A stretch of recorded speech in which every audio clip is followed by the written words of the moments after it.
이 나이에 더 바랄 게 뭐 있겠어. 그저 조용히 아무 탈 없이. 그게 전부야. 윤서옥의 목소리는 산바람에 섞여 사라졌다. 그녀는 매일 아침 같은 시간, 같은 길을 걸었다. 오전 6시 반. 해가 막 떠오르는 시간. 산길은 익숙했고 발걸음은 자동으로 움직였다.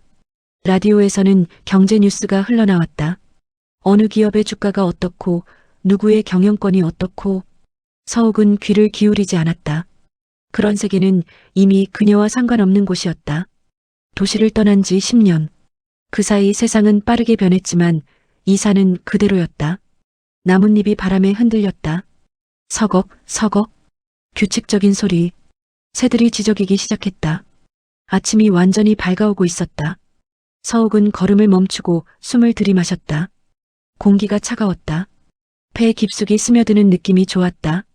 산막은 능선 중턱에 있었다. 오래된 목조 건물. 지붕은 낡았지만 비는 새지 않았다. 마루에 앉아 차를 마시는 것이 그녀의 아침 의식이었다. 뜨거운 물이 찻잎을 적시는 소리. 김이 피어오르는 모습. 손에 전해지는 온기. 이곳으로 온 이유를 사람들은 자주 물었다. 처음엔 대답했다. 조용히 살고 싶어서요. 하지만 질문은 계속됐다. 가족은요? 외롭지 않으세요? 뭐하고 사세요? 그래서 서욱은 대답을 멈췄다. 궁금하면 알아서 상상하라고. 어차피 진실을 말해도 이해하지 못할 테니까. 서욱은 한때 의사였다. 대학병원 응급실. 하루에도 수십 명의 환자를 봤다. 생명을 살리는 일. 보람 있다고들 했다. 하지만 서욱은 점점 지쳐갔다. 살릴 수 없는 사람들. 손쓸 수 없는 상황들. 그리고 그 모든 것을 감당해야 하는 무게. 결정타는 어느 늦은 밤이었다. 응급실 문을 두드리는 사람. 하지만 그날은 당직이 아니었다. 서욱은 문을 열지 않았다. 다른 병원으로 가세요. 다음 날 아침 그 환자는 이송 중 사망했다는 소식을 들었다. 치료할 수 있었을까? 아닐 수도 있었다. 하지만 그 질문은 서욱을 따라다녔다. 그래서 그녀는 떠났다. 배기를 벗고 청진기를 서랍에 넣고 도시를 등졌다. 산으로 왔다. 조용한 곳. 아무도 찾지 않는 곳. 책임지지 않아도 되는 곳. 오전이 지나갔다. 서욱은 텃밭을 돌봤다. 상추, 깻잎, 고추, 손수 기른 채소들. 물을 주고 잡초를 뽑았다. 땀이 났다. 등이 뻐근했다. 하지만 이 고단함은 견딜만 했다. 생명을 책임지는 무게가 아니라 그저 몸을 쓰는 피로였으니까. 점심은 간단했다. 된장국에 밥, 김치 몇 점. 혼자 먹는 식사는 금방 끝났다. 설거지를 하고 마루에 누웠다.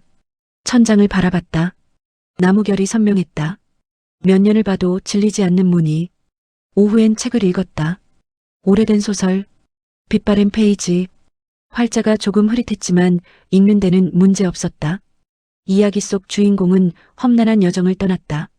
괴물과 싸우고 보물을 찾고 세상을 구했다. 서욱은 씁쓸하게 웃었다. 자신은 반대로 도망친 사람이었으니까. 해가 기울었다. 저녁 준비를 해야 할 시간. 서욱은 부엌으로 갔다. 가스레인지에 불을 붙이고 냄비에 물을 올렸다. 창밖으로 석양이 보였다. 하늘이 주황빛으로 물들었다. 구름이 천천히 흘러갔다. 라디오를 다시 켰다. 저녁 프로그램. 청취자가 사연을 보냈다. 요즘 너무 힘들어요. 어떻게 해야 할까요? 진행자가 답했다. 힘든 시기는 지나가요. 조금만 견디세요. 서욱은 고개를 저었다. 그런 위로가 통했다면 자신도 도시에 남아 있었을 것이다. 저녁을 먹고 설거지를 마치고 서욱은 마루에 앉았다. 밤 공기가 차가웠다. 별이 하나둘 떠올랐다. 산속은 어두웠다. 가로등도 없고 네온 사인도 없었다. 오직 달빛과 별빛만이 세상을 비췄다. 이 삶이 완벽하진 않았다. 외로울 때도 있었다. 말할 사람이 없을 때도 있었다. 하지만 서욱은 이 정도면 충분하다고 생각했다. 누구도 해치지 않고 누구에게도 해를 입지 않는 삶. 조용하고 평온한 일상. 이 나이에 더 바랄 게 뭐 있겠어. 그녀는 다시 한번 중얼거렸다. 바람이 대답 대신 스쳐갔다. 빗소리가 지붕을 두드렸다. 처음엔 가볍게 톡톡. 그러다 점점 거세졌다. 싸. 폭우였다. 서욱은 잠에서 깼다. 시계를 봤다. 새벽 2시. 천둥 소리가 멀리서 울렸다. 번개가 하늘을 가르며 순간적으로 방안을 밝혔다. 그녀는 이불을 끌어당겼다. 비 오는 밤은 추웠다. 창문 틈새로 바람이 스며들었다. 휙. 촛불이 흔들렸다. 서욱은 눈을 감았다. 다시 잠들려고 했다. 하지만 귀가 예민해졌다. 빗소리 너머로 뭔가 들렸다. 차 소리였다. 엔진음.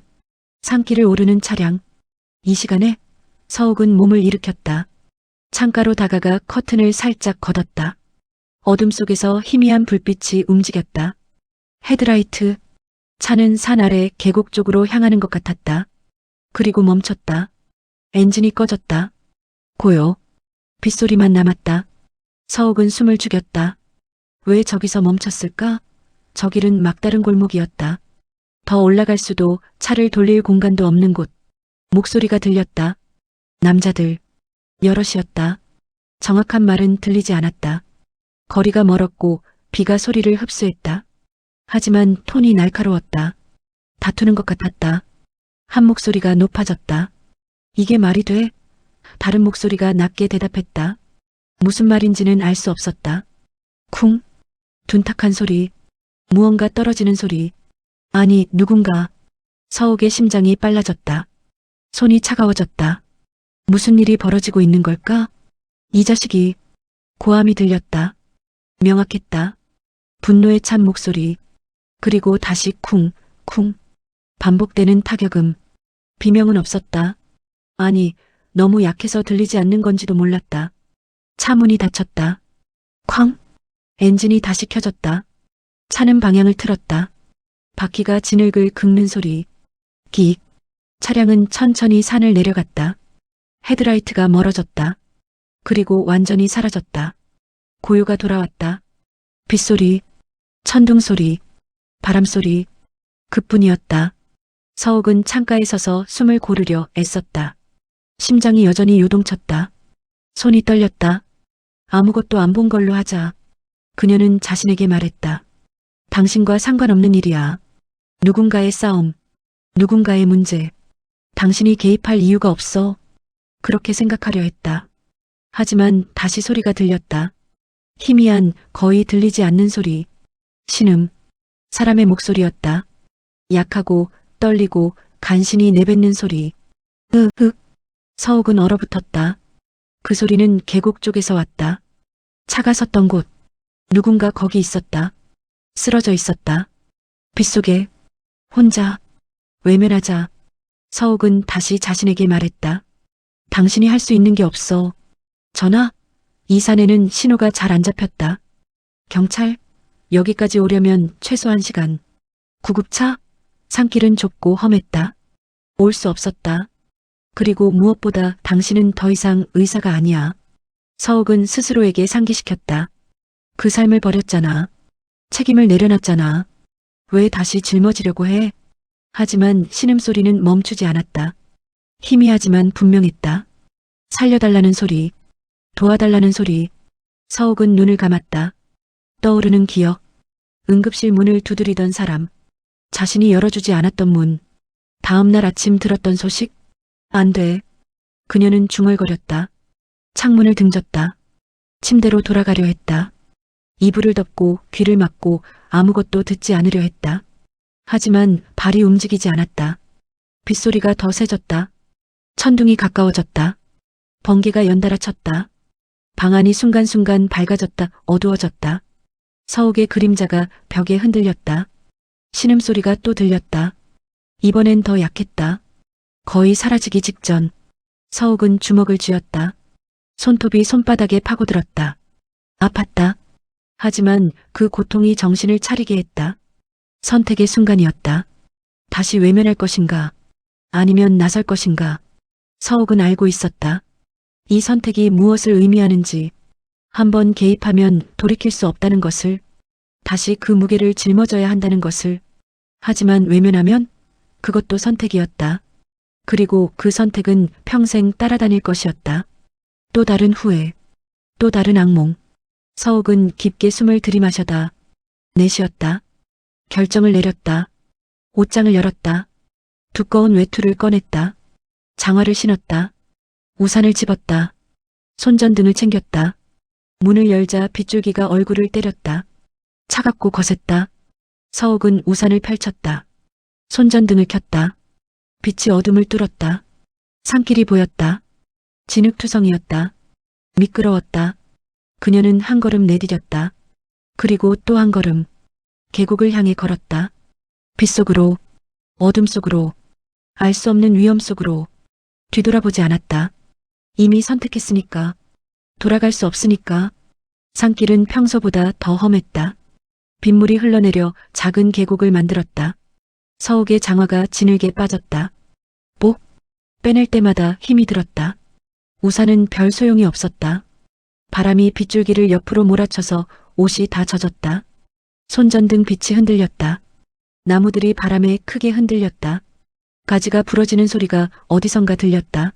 우직근. 서옥은 걸음을 멈추고 주변을 살폈다. 혹시 나무가 쓰러지는 건 아닐까? 하지만 움직임을 멈출 수 없었다. 시간이 없었다. 계곡으로 내려가는 길은 더 가팔랐다.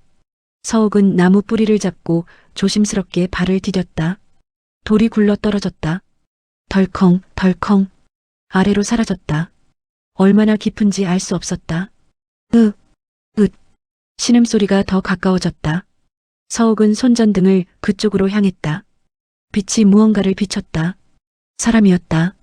쓰러져 있었다. 얼굴이 진흙에 묻혀 있었다. 옷은 찢어지고 젖어 있었다. 서옥은 서둘러 다가갔다. 무릎을 꿇었다. 진흙이 바지에 스며들었다. 차갑고 축축했다. 하지만 신경 쓸 겨를이 없었다. 그녀는 남자의 목에 손을 댔다. 맥박을 확인했다. 있었다. 약하지만 규칙적이었다. 정신 차리세요. 서옥은 남자의 어깨를 흔들었다. 반응이 없었다. 체온이 낮았다. 저체온증. 이 상태로 더 있으면 위험했다. 서옥은 남자를 뒤집었다. 얼굴이 드러났다. 나이가 많았다. 흰머리, 주름진 얼굴, 입술이 파랗게 질려 있었다. 상처를 확인했다. 이마에 타박상, 피가 조금 났다. 하지만 심하진 않았다. 팔을 만져봤다. 부러진 것 같지는 않았다. 다리도 마찬가지. 외상은 크지 않았다. 문제는 체온이었다. 일단 옮겨야 해. 서옥은 중얼거렸다. 하지만 어떻게? 남자는 의식이 없었다. 체격도 작지 않았다. 서옥 혼자 들기엔 무거웠다. 그래도 방법이 없었다. 여기 둘 수는 없었다. 서옥은 우산을 접어 옆에 놓았다. 남자의 팔을 자신의 어깨에 걸쳤다. 허리를 감쌌다. 힘을 주고 일어섰다. 무거웠다. 다리가 떨렸다. 하지만 버텼다. 한 걸음씩 앞으로 나아갔다. 비는 여전히 쏟아졌다. 천둥이 머리 위에서 울렸다. 번개가 눈부시게 빛났다. 서옥은 이를 악물었다. 미끄러질 뻔했다. 중심을 잡았다. 넘어지면 안 됐다. 둘 다 다칠 수 있었다. 산막까지의 거리가 멀게 느껴졌다. 평소엔 10분이면 갈 수 있는 길. 하지만 지금은 달랐다. 남자를 부축하고 빗속에서 미끄러운 길을. 한 걸음이 영원처럼 느껴졌다. 서옥의 머릿속에 과거가 스쳐 지나갔다. 그날 밤 문을 두드리던 사람. 선생님, 제발 좀 봐주세요. 떨리는 목소리. 절박한 목소리. 하지만 서옥은 열어주지 않았다. 당직이 아니에요. 다른 병원으로 가세요. 냉정한 대답. 문 너머로 들리던 신음. 멀어지는 발소리. 다음 날 아침 동료 의사가 말했다. 어젯밤에 환자 한 명 이송 중에 사망했대요. 서옥은 커피를 마시고 있었다. 손이 멈췄다. 누구요? 잘 모르겠는데 심근경색이었나 봐요. 빨리 처치했으면 살 수 있었을지도. 목소리가 흐려졌다. 서옥은 그날 이후 잠을 제대로 잘 수 없었다. 눈을 감으면 문 두드리는 소리가 들렸다. 선생님, 제발. 눈을 뜨면 천장이 보였다. 하지만 거기서도 그 사람의 얼굴이 보이는 것 같았다. 며칠 후 서옥은 사표를 냈다. 상사가 말렸다. 왜요? 능력 있는데. 여기 필요한 사람이에요. 서옥은 대답하지 않았다. 어떻게 설명할 수 있을까? 자신이 더 이상 감당할 수 없다고. 한 사람을 외면한 죄책감이 자신을 짓누르고 있다고. 그래서 떠났다. 도망쳤다. 산으로 왔다. 아무도 없는 곳. 책임지지 않아도 되는 곳. 안전한 곳. 하지만 지금 빗속에서 낯선 남자를 부축하며 서욱은 깨달았다. 도망칠 수 없다는 것을. 과거로부터도 자신의 본성으로부터도. 산막이 보였다. 희미한 윤곽. 서욱은 마지막 힘을 짜냈다. 계단을 올랐다. 문을 열었다. 안으로 들어갔다. 남자를 마루에 눕혔다. 그리고 그녀도 주저앉았다. 숨이 턱까지 찼다. 온몸이 젖어 있었다. 떨렸다. 추위 때문인지 긴장 때문인지 알 수 없었다. 하지만 쉴 시간이 없었다. 서욱은 일어났다. 담요를 가져왔다. 남자의 젖은 옷을 벗겼다.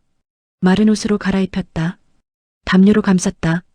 난로에 불을 지폈다. 따뜻한 물을 데웠다. 남자의 맥박을 다시 확인했다. 조금 안정됐다. 체온도 조금씩 올라가는 것 같았다. 호흡은 규칙적이었다. 당장 위험한 상태는 아니었다. 서욱은 남자 옆에 앉았다. 그의 얼굴을 봤다. 누구일까? 왜 여기 있었을까?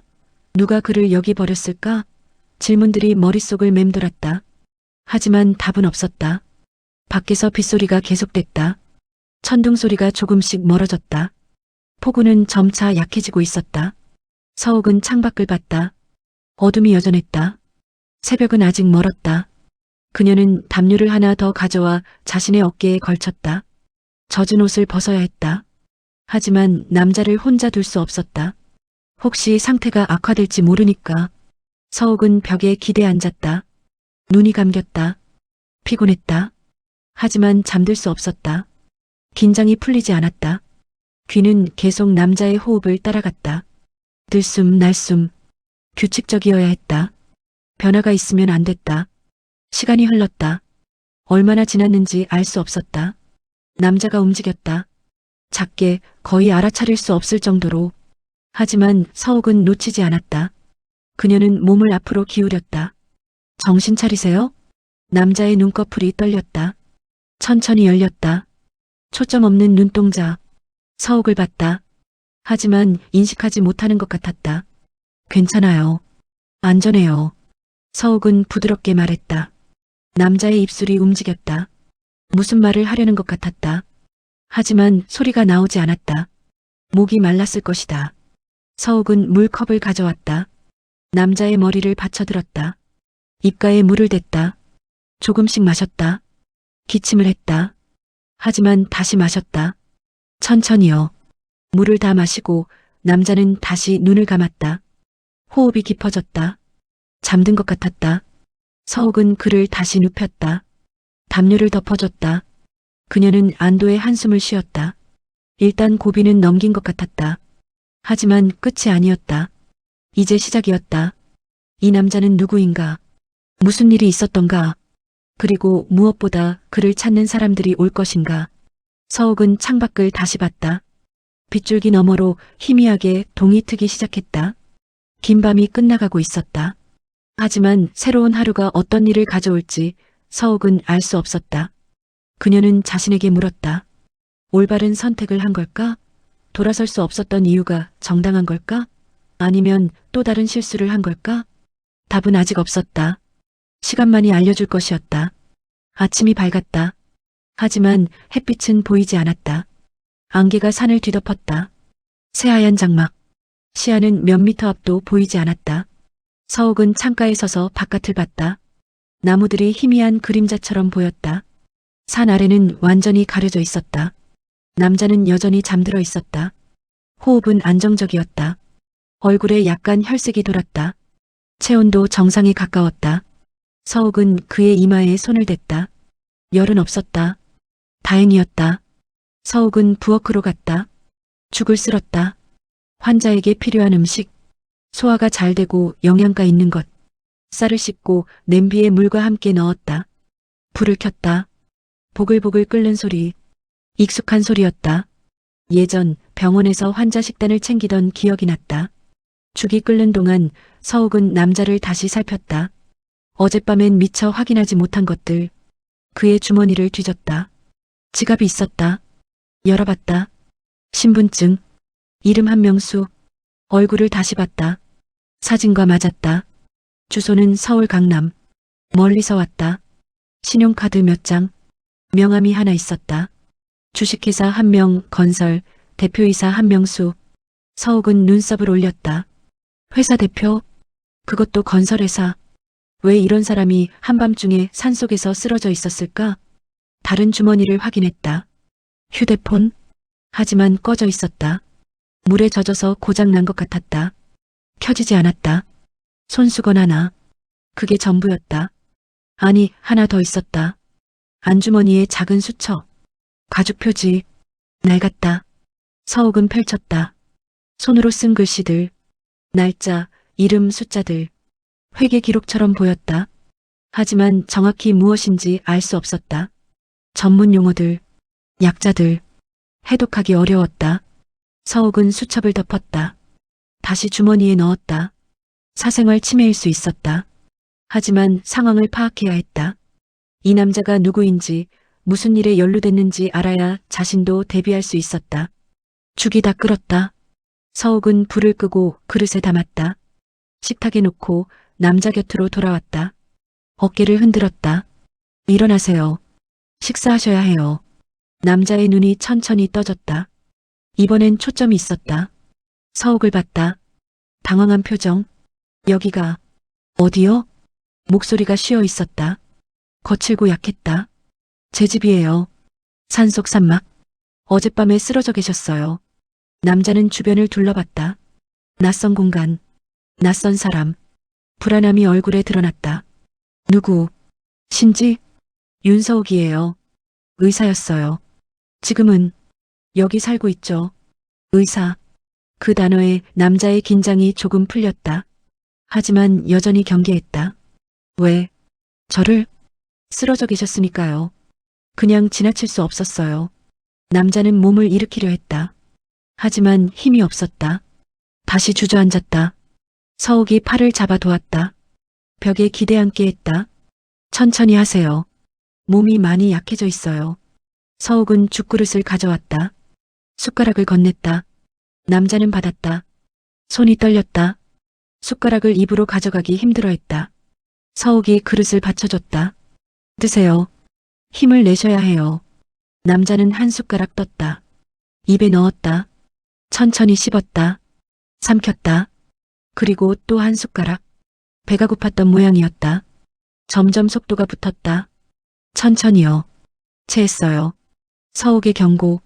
남자는 속도를 줄였다. 반 그릇을 먹고 숟가락을 놓았다. 고맙소. 작은 목소리. 하지만 진심이 담겨 있었다. 물 드릴까요? 남자는 고개를 끄덕였다. 서욱은 물을 따라 건넸다. 남자는 마셨다. 목을 축였다. 어젯밤에 무슨 일이 있었는지 기억하세요? 서욱의 질문. 남자는 눈을 감았다.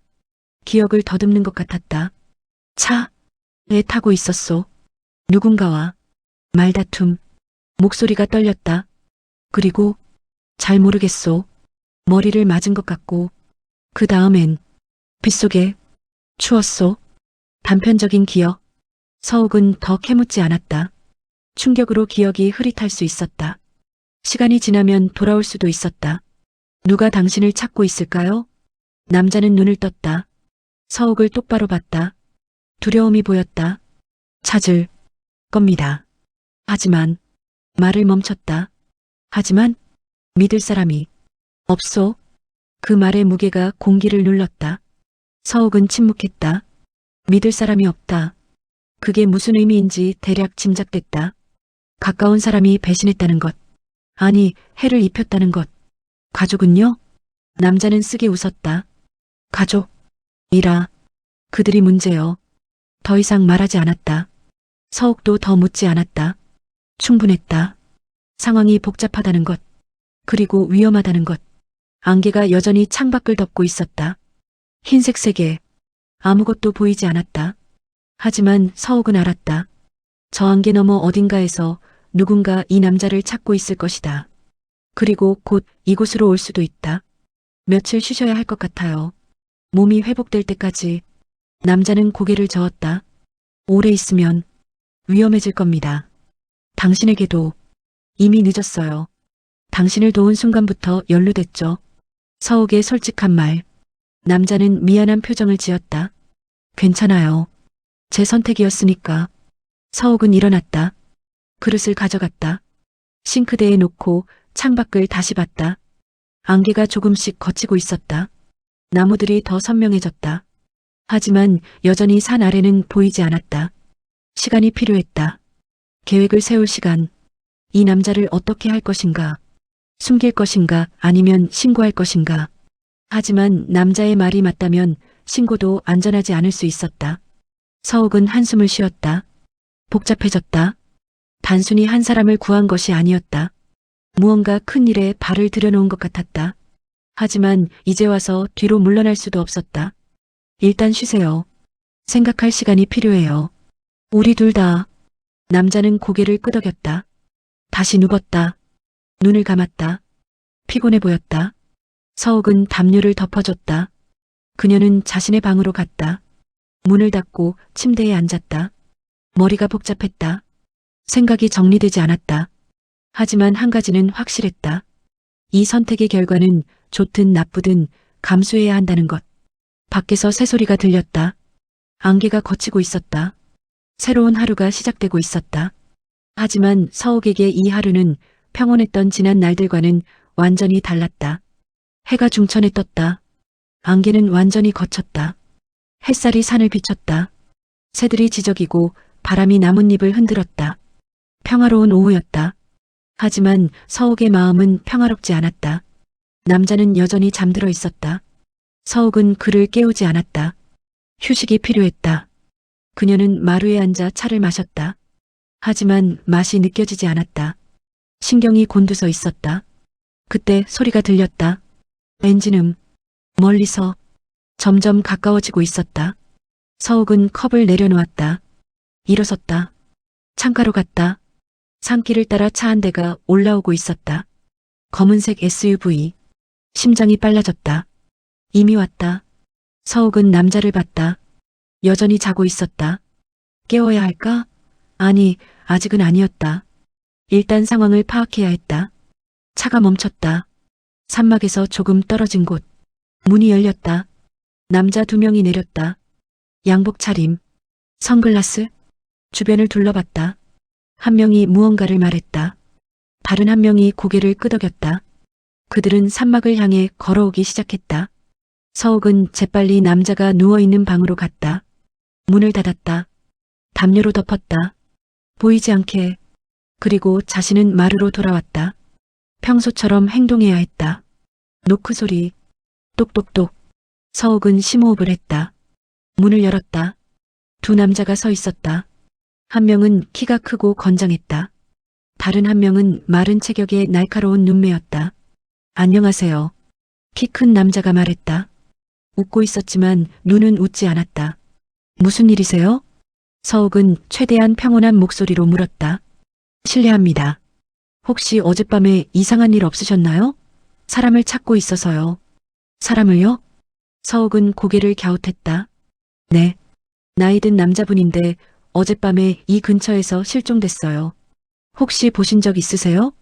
서욱은 잠시 생각하는 척했다. 어젯밤엔 폭우가 쏟아져서 아무것도 못 봤어요. 집안에만 있었거든요. 마른 남자가 끼어들었다. 정말요? 아무 소리도 안 들으셨어요? 차 소리라든가. 날카로운 질문. 서욱은 눈을 마주쳤다. 차 소리요? 글쎄요. 빗소리가 너무 커서 잘 모르겠네요. 그럼 지금은요? 누구 계세요? 집안에? 침입적인 질문. 서욱은 미간을 찌푸렸다. 저 혼자 살아요. 왜 그러세요? 무슨 권한으로 이런 질문을? 키 큰 남자가 손을 들었다. 죄송합니다. 그냥 급한 상황이라서요. 실종된 분이 건강이 안 좋으셔서 빨리 찾아야 해요. 서욱은 잠시 침묵했다. 그리고 고개를 저었다. 도와드리고 싶지만 전 정말 아무것도 몰라요. 두 남자는 서로 눈빛을 교환했다. 무언가 의논하는 것 같았다. 그리고 키 큰 남자가 다시 말했다. 혹시 집 안 좀 봐도 될까요? 만약 그분이 이 근처에 계시다면. 서욱은 단호하게 대답했다. 안 됩니다. 영장 없이 들어올 수 없어요. 경찰도 아니신 것 같은데. 마른 남자의 표정이 굳었다. 하지만 키 큰 남자는 여전히 웃었다. 물론이죠. 죄송합니다. 그럼 혹시 나중에 뭐 보시면 연락 좀 주실 수 있을까요? 명함을 꺼내 건넸다. 서욱은 받았다. 오태곤, 한명건설이사. 한명건설. 남자의 회사였다. 알겠습니다. 서욱은 명함을 주머니에 넣었다. 두 남자는 돌아섰다. 하지만 마른 남자가 한 번 더 뒤돌아봤다. 의심하는 눈빛. 서욱은 시선을 피하지 않았다. 당당하게 마주쳤다. 차가 떠났다. 엔진음이 멀어졌다. 서욱은 문을 닫았다. 그리고 주저앉았다. 다리에 힘이 빠졌다. 긴장이 한꺼번에 풀렸다. 남자가 나왔다. 문을 열고 얼굴이 창백했다. 들었소? 서욱은 고개를 끄덕였다. 오태곤, 제 조카요. 정확히는 먼 친척이지만 회사 이사로 앉혔소. 그 사람이 당신을? 남자는 고개를 끄덕였다. 제 건강이 안 좋아지자 경영권을 노리기 시작했소. 제가 판단 능력이 없다고 주장하고 법적 절차를 밟으려 했죠. 그래서 어젯밤에 저를 납치하려 했소. 요양원에 가둬놓고 권한을 빼앗으려. 목소리가 떨렸다. 분노인지 두려움인지 알 수 없었다. 하지만 전 도망쳤소. 차에서 뛰어내렸죠. 그리고 더 이상 말하지 못했다. 서욱은 그의 어깨에 손을 얹었다. 이제 안전해요. 여기선. 하지만 정말 안전할까? 서욱도 확신할 수 없었다. 오태곤은 의심하고 있었다. 다시 올 것이다. 더 철저하게 확인하려 할 것이다. 숨어 계셔야 해요. 다시 올 겁니다. 남자는 고개를 끄덕였다. 방으로 돌아갔다. 서욱은 창밖을 봤다. 산길은 조용했다. 하지만 그 조용함이 불안했다. 폭풍 전의 고요 같았다. 저녁이 되었다. 서욱은 저녁을 준비했다. 간단한 식사, 밥과 국. 남자와 함께 먹었다. 대화는 없었다. 각자 생각에 잠겨 있었다. 식사 후 서욱은 설거지를 했다. 남자는 창가에 앉아 밖을 봤다. 어둠이 내렸다. 별이 떠올랐다. 달은 없었다. 어떻게 해야 할까요? 남자가 물었다. 서욱은 손을 닫고 그에게 다가갔다. 증거가 있나요? 오태곤이 뭘 했는지 증명할. 남자는 수첩을 꺼냈다. 서욱이 아침에 봤던 그것. 이게 전부요. 회사 자금 횡령 기록. 오태곤이 몰래 빼돌린 돈들. 서욱은 수첩을 받아들었다. 다시 펼쳤다. 숫자들, 날짜들, 이름들. 복잡했다. 이걸로 충분할까요? 혼자선 안 될 겁니다. 하지만 도움을 받는다면. 누구요? 아는 사람이 하나 있소. 암자에 사는 최도식이라는 분. 예전에 변호사였죠. 은퇴했지만 믿을 수 있소. 희망이 보였다. 서욱은 고개를 끄덕였다. 내일 찾아가 보죠. 밤이 깊어졌다. 서욱은 남자에게 방을 내줬다. 자신은 마루에서 잤다. 담요 하나만 덮고 불편했지만 괜찮았다. 잠들기 전 서욱은 생각했다. 이 일이 어떻게 끝날까? 잘 해결될까? 아니면 더 꼬일까? 알 수 없었다. 하지만 한 가지는 확실했다.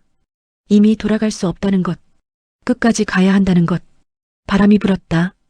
창문이 삐걱거렸다. 서욱은 눈을 감았다. 잠이 오지 않았다. 하지만 기다렸다. 새벽이 올 때까지. 그리고 새로운 선택을 할 시간이 올 때까지. 아침이 밝았다. 서욱은 일찍 일어났다. 사실 제대로 잠들지도 못했다. 한두 시간 눈을 붙였을까? 몸이 무거웠지만 정신은 또렷했다. 해야 할 일이 있었다. 남자도 깨어 있었다. 창가에 앉아 밖을 보고 있었다. 표정이 어두웠다. 서욱은 아침 식사를 준비했다. 어제와 같은 죽. 영양가 있고 소화 잘 되는 음식. 드세요. 서욱이 그릇을 내밀었다. 남자는 받아들었다. 하지만 먹지 않았다. 그저 바라만 봤다. 걱정되시는군요. 서욱의 말에 남자가 고개를 들었다. 도식 선생을 만나는 게 괜찮을까 싶어서요. 혹시 그분까지 위험에 빠뜨리는 건 아닐까? 그분은 변호사셨다고 하셨죠? 그럼 이런 일에 익숙하실 겁니다. 하지만 은퇴하셨는데 조용히 사시는 분을. 서욱은 남자 앞에 앉았다. 선택은 그분이 하실 겁니다. 우리가 대신 결정할 순 없어요. 일단 만나보시죠. 남자는 천천히 고개를 끄덕였다. 죽을 먹기 시작했다. 서욱도 자신의 식사를 했다. 둘은 말없이 먹었다. 창밖으로 새들이 날아다녔다. 평화로운 아침이었다. 하지만 두 사람의 마음속에는 폭풍이 일고 있었다. 식사를 마치고 서욱은 준비를 했다. 외출복으로 갈아입고 배낭을 챙겼다. 물, 간식, 그리고 수첩. 남자의 수첩을 조심스럽게 넣었다. 저는 여기 있어야 하나요?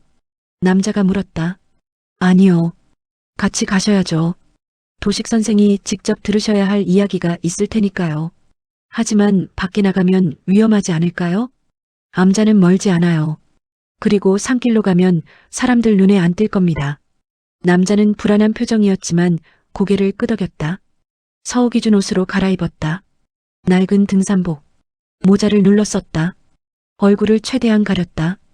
두 사람은 산막을 나섰다. 서욱이 앞장섰다. 남자는 뒤를 따랐다. 걸음이 느렸다. 아직 몸이 완전히 회복되지 않았다. 서욱은 속도를 맞췄다. 서두르지 않았다. 안전이 더 중요했다. 산길은 고요했다. 사람은 없었다. 오직 자연의 소리만 들렸다. 바람, 새, 나뭇잎. 서욱은 주변을 계속 살폈다. 혹시 누가 따라오는 건 아닌지. 하지만 아무도 없었다. 30분쯤 걸었을까? 암자가 보였다. 작은 목조 건물. 낡았지만 정갈했다. 마당에는 꽃들이 피어 있었다. 평화로운 모습이었다. 서욱은 대문 앞에 섰다. 노크를 대신해 목탁을 두드렸다. 똑똑똑. 잠시 후 문이 열렸다. 노인이 나타났다. 흰 머리, 온화한 얼굴. 승복을 입고 있었다. 서욱 선생. 최도식은 반갑게 인사했다. 그리고 뒤에 서 있는 남자를 봤다. 표정이 조금 굳었다. 손님이 계시는군요. 급한 일이 있어서 찾아왔습니다. 도식은 잠시 두 사람을 번갈아 봤다. 그리고 문을 활짝 열었다. 들어오시죠. 암자 안은 단순했다. 최소한의 가구만 있었다. 하지만 깨끗하고 정돈되어 있었다. 도식은 두 사람을 앉게 했다. 차를 내왔다. 무슨 일이신지 말씀해 보세요. 서욱이 먼저 입을 열었다. 어젯밤 일을 설명했다. 쓰러진 남자를 발견한 것, 산막으로 데려온 것, 그리고 찾아온 사람들. 도식은 말없이 들었다. 표정이 점점 심각해졌다. 서욱의 이야기가 끝나자 도식은 남자를 봤다. 당신은 누구십니까? 남자가 입을 열었다. 자신의 이름을 밝혔다. 회사를 설명했다. 그리고 오태곤의 음모를. 조카가 저를 제거하려 합니다. 경영권을 빼앗으려고. 제 정신이 온전치 않다고 주장하며. 목소리가 떨렸다. 분노와 슬픔이 섞여 있었다. 증거가 있습니까? 도식의 질문. 남자는 수첩을 꺼냈다. 도식에게 건넸다. 도식은 받아 펼쳤다. 천천히 읽었다. 페이지를 넘겼다.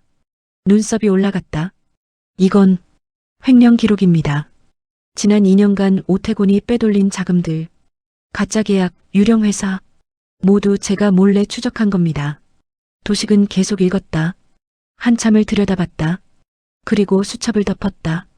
이게 사실이라면 중대한 범죄입니다. 사실입니다. 남자의 단호한 대답. 하지만 문제가 있습니다. 도식이 말했다. 이 기록만으론 부족해요. 손으로 쓴 메모일 뿐입니다. 법정에서 증거로 인정받으려면 더 확실한 게 필요합니다. 남자의 얼굴이 어두워졌다. 그럼 어떡하죠? 원본 서류가 필요합니다. 계약서, 입금 내역, 회사 장부, 실제 문서들이요. 그건 회사에 있습니다. 제 사무실 금고에. 가져올 수 있습니까? 남자는 고개를 저었다. 불가능합니다. 오태곤이 이미 통제하고 있을 겁니다. 제가 나타나면. 말을 잇지 못했다. 도식은 턱을 쓰다듬었다. 생각에 잠겼다. 다른 방법이 있습니까? 당신을 도울 수 있는 사람이. 남자는 잠시 생각했다. 비서 김미영이라는 여자가 있습니다. 15년을 함께 일했죠. 충성스러운 사람입니다. 연락할 수 있습니까? 전화번호는 외우고 있습니다. 하지만 제 휴대폰은 제 전화를 쓰시죠. 도식이 전화기를 건넸다. 남자는 받았다. 번호를 눌렀다. 발신음이 울렸다. 한참을 기다렸다. 그리고 연결됐다. 미영 씨. 남자의 목소리가 떨렸다. 상대방의 대답이 들렸다. 놀란 목소리였다. 네, 저예요. 무사합니다. 지금 설명할 순 없고 급한 일이 있어요. 대화가 이어졌다. 남자는 필요한 서류를 설명했다. 어디 있는지, 어떻게 가져올 수 있는지. 미영은 조심스럽게 대답했다. 가능하다고. 하지만 시간이 필요하다고. 이틀이면 됩니다. 조심하세요. 오태곤이 눈치채면 안 돼요. 통화가 끝났다. 남자는 전화기를 내려놓았다. 안도의 한숨을 쉬었다. 해줄 수 있답니다. 이틀 안에. 도식이 고개를 끄덕였다. 좋습니다. 그럼 그때까지 기다려야겠군요. 여기 계셔도 될까요? 남자가 조심스럽게 물었다. 도식은 잠시 생각했다. 그리고 고개를 끄덕였다. 물론입니다. 하지만 조건이 있습니다. 뭡니까? 아무에게도 말하지 마세요. 여기 계신다는 것을. 그리고 밖에 나가지 마세요. 이틀 동안만. 감사합니다. 남자가 깊이 고개 숙였다. 도식은 일어났다. 방을 준비하겠습니다. 좁지만 쉴 수 있을 겁니다. 도식이 안으로 들어갔다. 서욱과 남자만 남았다. 서욱이 말했다. 이제 조금 안심이 되시나요? 남자는 고개를 끄덕였다. 당신 덕분입니다. 서욱 선생, 어떻게 감사를 드려야 됐어요. 당연한 일을 했을 뿐이에요. 하지만 남자는 서욱의 손을 잡았다. 당연하지 않습니다. 당신은 제 생명을 구했어요. 그 이상을. 서욱은 손을 빼려 했지만 남자의 악력이 강했다. 간절함이 느껴졌다. 살아야 합니다. 진실을 밝혀야 해요. 서욱이 말했다. 남자는 고개를 끄덕였다. 눈가가 촉촉해졌다. 도식이 돌아왔다. 준비됐습니다. 이쪽으로. 남자는 서욱을 한 번 더 봤다. 감사의 눈빛. 그리고 도식을 따라갔다. 서욱은 자리에 앉아 차를 마셨다. 식었지만 마셨다.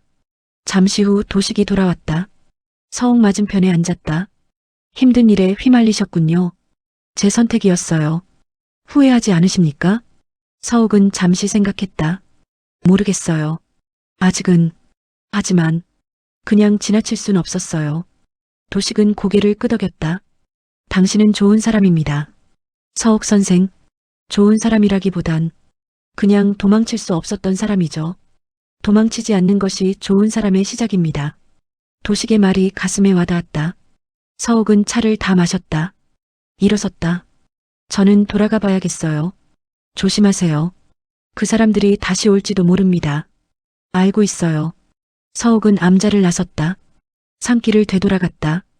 혼자였다. 발걸음이 가벼웠다. 아니, 가볍다기보단 홀가분했다. 무거운 짐을 나눈 기분이었다. 산막에 도착했다. 문을 열고 들어갔다. 조용했다. 너무 조용했다. 서욱은 주변을 둘러봤다. 정리를 해야 했다. 혹시 다시 찾아올 사람들을 대비해서 남자의 흔적을 지웠다. 담요를 개었다. 그릇을 치웠다. 방을 정리했다. 아무도 여기 있었다는 증거를 남기지 않았다. 저녁이 되었다. 서욱은 혼자 식사를 했다. 익숙한 고독이었다. 하지만 이번엔 달랐다. 외롭지 않았다. 누군가를 도왔다는 사실이 마음을 따뜻하게 했다. 밤이 깊어갔다. 서욱은 마루에 앉아 별을 봤다. 수많은 별들이 반짝였다. 각자의 빛을 내고 있었다. 서욱도 자신의 빛을 냈다. 작지만 분명한 빛을. 이틀을 기다려야 했다. 그 사이에 무슨 일이 일어날지 몰랐다. 하지만 서욱은 두렵지 않았다. 이미 선택했으니까. 그리고 그 선택을 믿었으니까. 바람이 불었다. 서늘했다. 서욱은 옷깃을 여몄다. 안으로 들어갔다. 문을 닫았다. 불을 껐다. 침대에 누웠다. 이번엔 잠이 왔다. 깊고 편안한 잠. 꿈을 꿨다. 좋은 꿈이었다. 아침이 밝았고 햇살이 따뜻했고 모든 것이 괜찮았다. 그리고 그 꿈이 현실이 되기를 바랐다. 이틀이 지났다. 서옥은 산막에서 평소처럼 지냈다. 텃밭을 돌보고 책을 읽고 차를 마셨다. 하지만 마음은 암자에 가 있었다. 남자는 어떻게 지내고 있을까? 미영은 서류를 무사히 구했을까? 오후가 되었을 때 암자에서 연락이 왔다. 도식이 직접 찾아왔다. 얼굴에 긴장이 역력했다. 무슨 일이세요? 서옥이 물었다. 도식은 안으로 들어왔다. 문을 닫고 목소리를 낮췄다. 미영 씨가 연락했습니다. 서류를 구했다고. 그럼 잘 된 거 아닌가요? 하지만 문제가 생겼습니다. 오태곤이 눈치챘어요. 미영 씨를 미행하고 있답니다. 서옥의 표정이 굳었다. 그럼 만날 수 없습니다. 직접은 오태곤이 따라올 테니까. 어떻게 하죠? 도식은 잠시 생각했다. 중간 지점이 필요합니다. 사람이 많은 곳. 오태곤이 함부로 행동할 수 없는. 서옥이 제안했다. 시장은 어떨까요? 재래시장. 사람도 많고 복잡하니까. 도식이 고개를 끄덕였다. 좋은 생각입니다. 한명수 씨에게 전하겠습니다. 제가 갈게요. 서옥의 말에 도식이 놀란 표정을 지었다. 아니, 위험합니다. 당신까지 나설 필요는 이미 연루됐어요. 그리고 제가 가는 게 나아요. 오태곤은 저를 의심하지만 확신하지 못해요. 하지만 한명수 씨가 나타나면. 도식은 고민했다. 서옥의 말이 맞았다. 하지만 위험했다. 혼자 가시면 안 됩니다. 같이 가시겠어요? 도식은 고개를 저었다. 제가 가는 것보다 다른 사람이 낫겠습니다. 누구요? 경찰. 서옥은 눈을 크게 떴다. 경찰이요? 하지만 한명수 씨는 경찰을 믿지 못한다고. 모든 경찰이 부패한 건 아닙니다. 제가 아는 사람이 있어요. 정직한 형사. 은퇴했지만 도움을 요청할 수 있습니다. 믿을 수 있나요? 제 목숨을 걸 수 있습니다. 도식의 확신에 찬 목소리. 서옥은 고개를 끄덕였다. 알겠어요. 언제 만날까요? 내일 아침. 시장이 가장 붐비는 시간. 장소는 미영 씨가 정할 겁니다. 연락이 오면 알려드리죠. 도식은 일어섰다. 서옥도 따라 일어났다. 조심하세요, 서옥 선생. 당신도요. 도식이 떠났다. 서옥은 혼자 남았다. 내일 결정적인 순간이 올 것이었다. 준비해야 했다. 서옥은 옷장을 열었다. 평범한 옷을 꺼냈다. 청바지, 티셔츠, 점퍼, 눈에 띄지 않는 차림, 모자와 마스크도 챙겼다. 배낭에 물과 간식을 넣었다. 그리고 휴대폰. 오래 사용하지 않았지만 충전했다. 밤이 되었다. 서옥은 잠들 수 없었다. 뒤척였다. 머릿속으로 내일의 시나리오를 그렸다. 최선의 경우, 최악의 경우, 모든 가능성을 생각했다. 새벽이 밝았다. 서옥은 일어났다. 씻고 옷을 갈아입었다. 거울을 봤다. 긴장한 얼굴이 보였다. 심호흡을 했다. 진정시켰다. 전화가 울렸다. 도식이었다. 장소가 정해졌습니다. 동부시장, 건어물 코너 앞. 오전 10시. 알겠습니다. 형사님도 동행하십니다. 이강민 형사. 사복 차림일 겁니다. 어떻게 알아보죠? 검은 야구 모자에 회색 점퍼. 왼쪽 어깨에 작은 패치가 있습니다. 알겠어요. 행운을 빕니다. 통화가 끊겼다. 서옥은 배낭을 메고 나섰다. 산을 내려갔다. 버스 정류장까지 걸어갔다.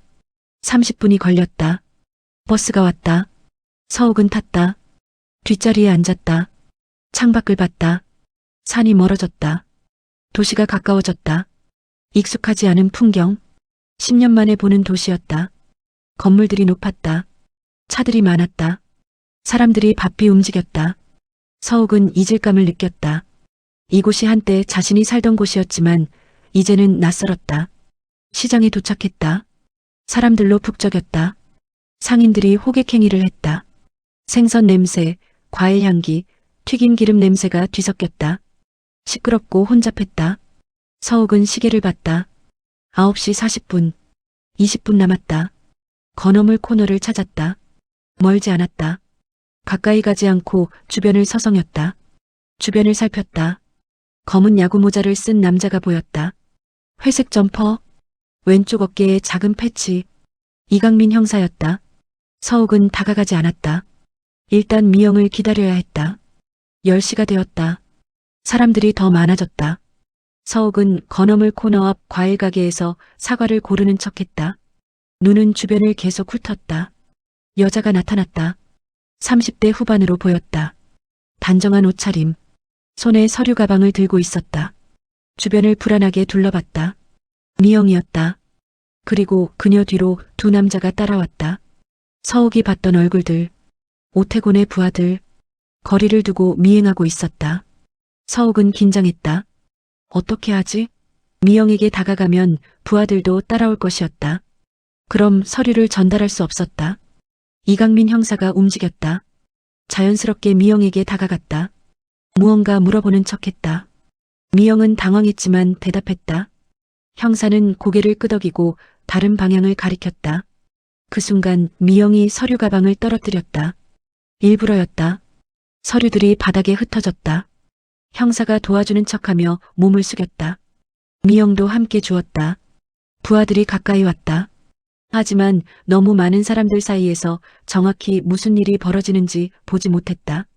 서옥도 다가갔다. 미영 옆에 쪼그리고 앉아 서류를 주었다. 세 사람이 서류를 모으는 동안 형사가 작은 봉투를 미영에게 건넸다. 미영은 재빨리 자신의 가방에 넣었다. 그리고 진짜 서류 봉투를 서옥에게 건넸다. 서옥은 자신의 배낭에 넣었다. 모든 것이 몇 초 만에 일어났다. 세 사람은 일어섰다.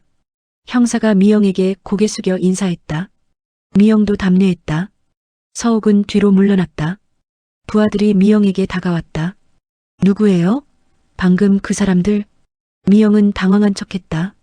모르는 사람들이에요. 서류 떨어뜨려서 도와준 거예요. 부하는 주변을 둘러봤다. 형사와 서옥은 이미 군중 속으로 사라지고 있었다. 가방 좀 봅시다. 왜요? 무슨 권리로? 그냥 확인만 할게요. 부하가 가방을 빼앗았다. 열어봤다. 안에는 서류들이 있었다. 하지만 가짜였다. 형사가 준 것. 부하는 대충 훑어봤다. 회사 관련 서류처럼 보였다. 의심스럽지만 확신할 수 없었다. 됐어요. 가방을 돌려줬다. 미영은 받아들고 빠르게 걸어갔다. 부하들은 따라갔다. 하지만 이미 늦었다. 진짜 서류는 서옥이 가지고 있었다. 서옥은 시장을 빠져나갔다. 형사가 옆에 나타났다. 잘하셨습니다. 당신도요. 이제 어디로 가시죠? 암자로. 한명수 씨가 계신 곳으로. 안내해 주시겠습니까? 따라오세요. 두 사람은 시장을 완전히 벗어났다. 골목길로 들어갔다. 확인했다. 아무도 따라오지 않았다. 성공했네요. 형사가 미소 지었다. 아직 끝난 게 아니에요. 알고 있습니다. 하지만 첫 단계는 넘었습니다. 서옥은 고개를 끄덕였다. 배낭 속 서류가 무겁게 느껴졌다. 하지만 그 무게는 희망의 무게였다. 버스를 타고 산으로 향했다. 형사도 함께였다. 창밖 풍경을 보며 서옥은 생각했다. 이제 진짜 싸움이 시작될 것이다. 하지만 이길 수 있다. 진실이 있으니까. 산이 가까워졌다. 익숙한 공기가 느껴졌다. 서옥은 안도했다. 집으로 돌아가는 기분이었다. 하지만 이건 끝이 아니라 시작이었다. 더 험난한 길이 기다리고 있었다. 서옥은 각오했다. 끝까지 가기로. 암자는 고요했다. 서류를 건네받은 한명수는 한참을 그것을 들여다봤다. 떨리는 손으로 페이지를 넘겼다. 자신이 수첩에 기록했던 내용들이 실제 문서로 증명되고 있었다. 계약서, 입금 내역, 회계장부. 모두 오태곤의 범죄를 입증하는 것들이었다. 이강민 형사도 서류를 검토했다. 오랜 경력이 느껴지는 꼼꼼한 눈빛이었다. 한 장 한 장 넘기며 중요한 부분에 표시를 했다. 때때로 고개를 끄덕이거나 눈썹을 찌푸렸다. 이 정도면 충분합니다. 형사가 입을 열었다. 목소리에 확신이 담겨 있었다. 기소할 수 있습니까? 한명수가 물었다. 간절함이 묻어났다. 충분히 가능합니다. 횡령, 배임, 문서 위조. 여러 혐의를 적용할 수 있어요. 하지만 한명수는 말을 잇지 못했다. 형사는 그의 걱정을 알아챘다. 오태곤이 막을 거라고 생각하시는군요. 권력이 있습니다. 돈도 많고 연줄도. 법은 공평합니다. 증거가 있으면 누구든 처벌받습니다. 형사의 단호한 말. 하지만 한명수는 여전히 불안했다. 세상이 그렇게 단순하지 않다는 걸 알았다. 최도식이 차를 따라주었다. 세 사람은 잠시 침묵 속에서 차를 마셨다. 창밖으로 오후 햇살이 들어왔다. 평화로운 풍경이었다. 하지만 방 안의 분위기는 무겁고 긴장되어 있었다. 이제 어떻게 해야 하죠? 서욱이 물었다. 그녀는 계속 지켜보기만 했지만 이제 행동할 때가 온 것 같았다. 형사가 대답했다. 검찰에 고발해야 합니다. 정식으로. 그리고 한명수 씨는 보호받아야 해요. 보호요? 증인 보호 프로그램. 오태곤이 보복할 수 있으니까요. 한명수는 고개를 저었다. 숨고 싶지 않습니다. 당당하게 맞서고 싶어요. 위험합니다. 이미 위험을 감수했습니다. 여기까지 왔는데 이제 와서 숨을 순 없어요. 그의 목소리에는 결연함이 있었다. 서욱은 그 모습을 보며 존경심을 느꼈다. 나이가 들어도 위협받아도 포기하지 않는 용기. 그럼 내일 검찰에 가시죠. 형사가 제안했다.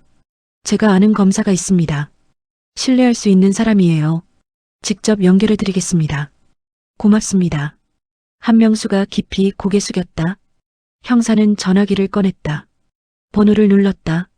잠시 후 연결됐다. 김 검사님? 저 이강민입니다. 네, 오랜만입니다. 급한 사건이 하나 있어서요. 통화가 이어졌다. 형사는 간략하게 상황을 설명했다. 상대방의 반응은 긍정적인 것 같았다. 형사가 고개를 끄덕이며 메모를 했다. 내일 오전 10시 검찰청 별관. 네, 알겠습니다. 감사합니다. 통화를 끝냈다. 형사가 한명수를 봤다. 내일 오전 10시에 만나기로 했습니다. 서울중앙지검. 가겠습니다. 혼자 가시면 안 됩니다. 제가 동행하겠습니다. 저도 가겠어요. 서욱이 말했다. 모두가 그녀를 봤다. 왜요? 위험할 수 있어요. 형사가 걱정스럽게 말했다. 이미 연루됐어요. 그리고 끝까지 보고 싶어요. 제가 시작한 일이니까. 한명수가 서욱의 손을 잡았다. 감사합니다. 정말 어떻게 보답해야 할지. 보답은 필요 없어요. 그냥 이기세요. 진실이 이기는 걸 보고 싶어요. 최도식이 일어섰다. 오늘 밤은 여기서 쉬세요. 내일 새벽에 출발하면 됩니다. 폐를 끼쳐서. 괜찮습니다. 이런 일에 도움이 되는 게 제 마지막 소명인지도 모르니까요. 저녁이 준비됐다. 간소하지만 정성스러운 식사였다. 네 사람은 함께 밥을 먹었다. 대화는 많지 않았다. 각자 내일을 생각하며 묵묵히 식사했다. 밤이 되었다. 서욱은 방을 배정받았다. 작고 단순한 방이었다. 하지만 깨끗하고 평화로웠다.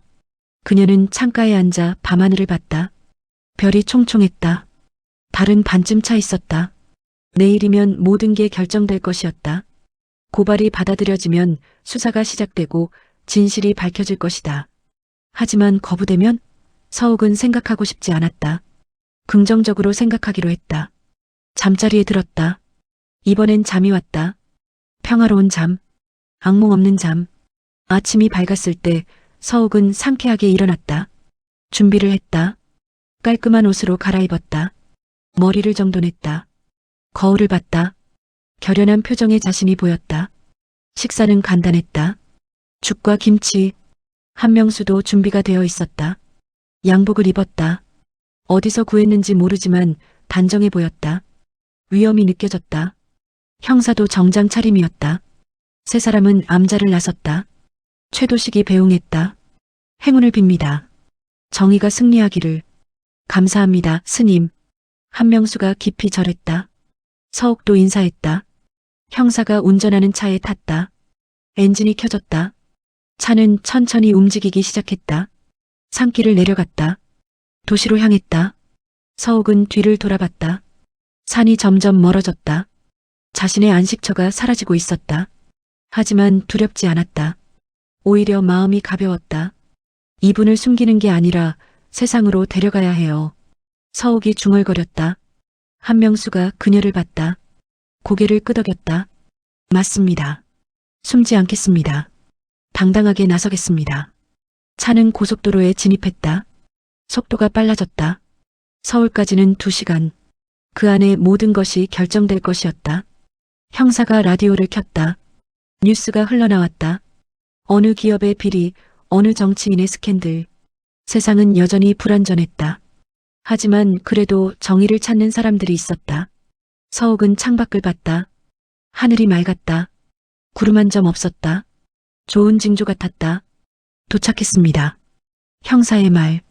검찰청 건물이 보였다. 웅장하고 위압적이었다. 하지만 서욱은 주눅 들지 않았다. 진실을 가지고 왔으니까. 세 사람은 차에서 내렸다. 건물로 들어갔다. 보안 검색을 받았다. 엘리베이터를 탔다. 올라갔다. 복도를 걸었다. 사람들이 바삐오갔다. 서류를 들고 전화를 하고 회의실로 향하고 정의가 작동하는 곳이었다. 문 앞에 섰다. 김민석 검사 명패가 붙어 있었다. 형사가 노크했다. 똑똑똑. 들어오세요. 안에서 목소리가 들렸다. 문을 열었다. 검사가 일어나 맞이했다. 어서 오십시오. 이강민 형사님. 오랜만입니다. 김 검사님. 악수를 나눴다. 검사가 한명수와 서욱을 봤다. 이분들이 네. 고발인 한명수 씨와 증인 윤서욱 씨입니다. 앉으시죠. 네 사람이 앉았다. 검사가 노트북을 켰다. 녹음을 시작했다. 진술을 시작하겠습니다. 한명수 씨, 편하게 말씀해 주세요. 한명수가 입을 열었다. 처음부터 끝까지 오태곤의 음모, 횡령, 납치 시도, 모든 것을 말했다. 검사는 꼼꼼하게 메모했다. 때때로 질문했다. 서류가 제출됐다. 검사는 하나하나 검토했다. 표정이 점점 심각해졌다. 이건 중대한 사안입니다. 기소할 수 있습니까? 한명수가 물었다. 충분합니다. 즉시 수사에 착수하겠습니다. 희망이 보였다. 한명수의 얼굴이 밝아졌다. 서욱도 안도의 한숨을 쉬었다. 하지만 검사가 말을 이었다. 시간이 필요합니다. 수사, 영장 발부, 체포, 절차가 있습니다. 얼마나요? 최소 일주일, 빠르면 며칠 안에. 그때 문이 벌컥 열렸다. 남자가 들어왔다. 양복 차림, 날카로운 눈빛. 오태곤이었다. 무슨 일입니까? 여긴 사적인 공간인데. 검사가 일어서며 항의했다. 하지만 오태곤은 개의치 않았다. 한명수를 똑바로 봤다. 삼촌, 여기서 뭐 하시는 겁니까? 목소리가 차갑고 위협적이었다. 한명수는 일어섰다. 오태곤과 눈을 마주쳤다. 두려움은 없었다. 오히려 분노가 타올랐다. 당연히 할 일을 하고 있지. 내 범죄를 고발하는 중이야. 오태곤은 비웃었다. 범죄? 무슨 말씀이십니까? 삼촌께서 요즘 건강이 안 좋으셔서 헛것을 보시나 봅니다. 헛것이 아니야. 증거가 다 있어. 한명수가 서류를 가리켰다. 오태곤의 표정이 미세하게 굳었다. 하지만 금방 평정을 되찾았다. 그 서류들 어디서 났습니까? 회사 금고에서. 내가 숨긴 것들. 불법 취득이군요. 무단 침입, 절도. 오태곤이 검사를 봤다. 검사님, 이 서류들은 법적 효력이 없습니다. 불법으로 취득했으니까요. 검사는 잠시 고민했다. 법리적으로 오태곤의 말이 맞았다. 하지만 형사가 끼어들었다. 정당한 고발인의 요청으로 직원이 제출한 겁니다. 불법이 아닙니다. 직원이요? 누구죠? 그건 말씀드릴 수 없습니다. 증인 보호 차원에서.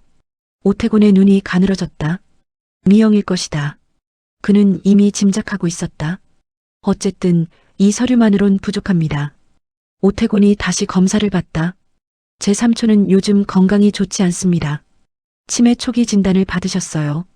판단 능력이 떨어졌죠. 거짓말이야. 한명수가 소리쳤다. 하지만 오태곤은 차분하게 서류를 꺼냈다. 진단서입니다. 서울대병원 신경과. 한명수 환자 경도인지장애. 검사가 서류를 받아봤다. 공식 문서였다. 병원 직인이 찍혀 있었다. 이건 언제 받으신 겁니까? 검사가 한명수에게 물었다. 그건. 한명수는 당황했다. 기억이 났다.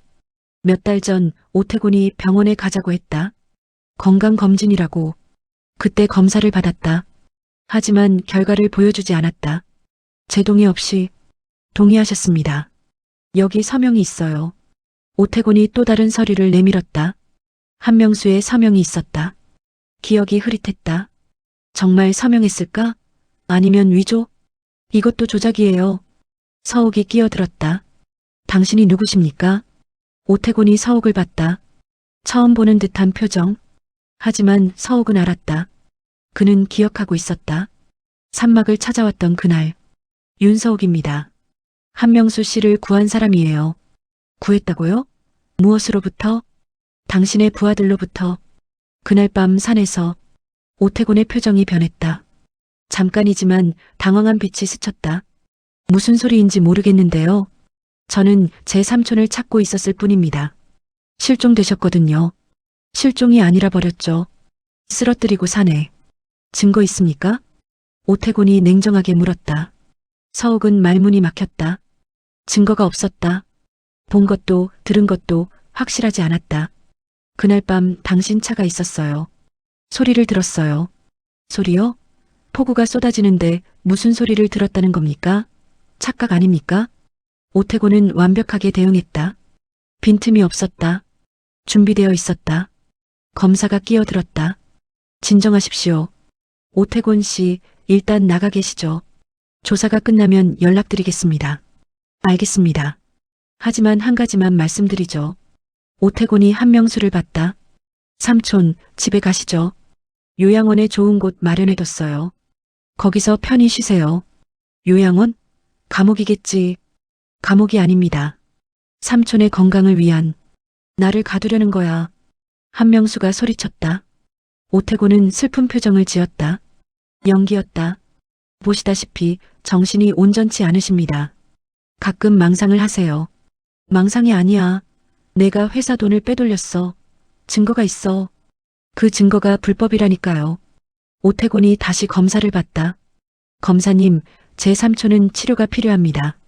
법적으로 보호자인 제가 결정할 수 있죠? 검사는 난처한 표정이었다. 법적으로 오태곤의 말이 맞았다.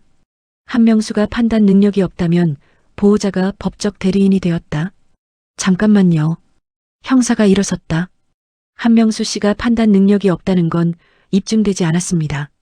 단지 진단서 하나로. 서울대병원 공식 진단서입니다. 재검사를 요청합니다. 독립적인 의사에게. 좋은 제안이었다. 검사가 고개를 끄덕였다. 합리적이네요. 한명수 씨, 재검사 받으시겠습니까? 물론입니다. 한명수가 즉시 대답했다. 좋습니다.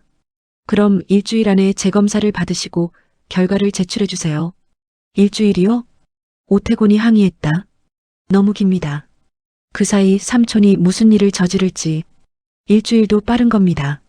통상 이런 절차는 한 달도 걸립니다. 검사의 단호한 말. 오태곤은 더 이상 항의하지 않았다. 하지만 표정이 좋지 않았다. 알겠습니다. 하지만 그 기간 동안 삼촌을 보호해 주세요. 혼자 계시면 위험합니다. 제가 보호하겠습니다. 서욱이 말했다. 오태곤이 그녀를 봤다. 당신이요? 무슨 자격으로? 의사였어요. 환자를 돌볼 수 있습니다. 의사였다고요? 지금은 아니고 은퇴했지만 여전히 능력은 있어요. 오태곤은 비웃었다. 은퇴한 의사가 환자를 돌보겠다? 우습군요. 우습지 않아요. 당신보다 낫죠. 서욱의 단호한 말. 오태곤은 화를 참으려 애썼다. 검사님, 이건 적절하지 않습니다. 제대로 된 시설에 한명수 씨의 의사를 존중하겠습니다. 검사가 한명수를 봤다. 누구와 함께 계시고 싶으십니까? 서욱 선생과 함께 하겠습니다. 한명수의 확고한 대답. 오태곤은 주먹을 쥐었다. 하지만 어쩔 수 없었다. 좋습니다. 일주일 후에 봅시다. 오태곤은 돌아서서 나갔다. 문이 쾅 닫혔다. 침묵이 흘렀다. 검사가 한숨을 쉬었다. 힘든 상대군요.